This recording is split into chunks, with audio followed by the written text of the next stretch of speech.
પવનપુત્ર મારુતિ નંદન હનુમાનજીની જન્મ જયંતિ ગાંધીધામ સંકુલમાં ભારે હર્ષોલ્લાસ સાથે ઉજવાઈ હતી.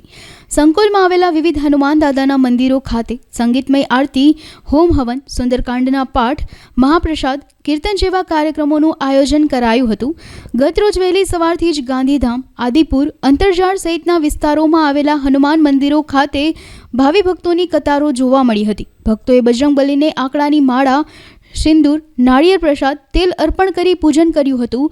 મંદિરો સુંદરકાંડના પાઠ, હનુમાન ચાલીસાના અખંડ પાઠ, કીર્તન વગેરેથી ગુંજી ઉઠ્યા હતા. આદિપુરના સુપ્રસિદ્ધ પંચમુખી હનુમાન મંદિર ખાતે પણ હનુમાન જયંતિ નિમિત્તે વિવિધ કાર્યક્રમોનું આયોજન કરાયું હતું. સવારથી સાંજ સુધી ભક્તોની લાંબી કતારો જોવા મળી હતી. ખાસ કરીને પંચમુખી હનુમાન મંદિરે ધારાસભ્ય માલતીબેન મહેશ્વરી સહિતના ભાજપના આગેવાનોએ મહાઆરતીમાં હાજરી આપી હતી. પંચમુખી હનુમાન મંદિરના મહંત પ્રકાશ આનંદજી મહારાજના આશીર્વાદ મેળવ્યા હતા.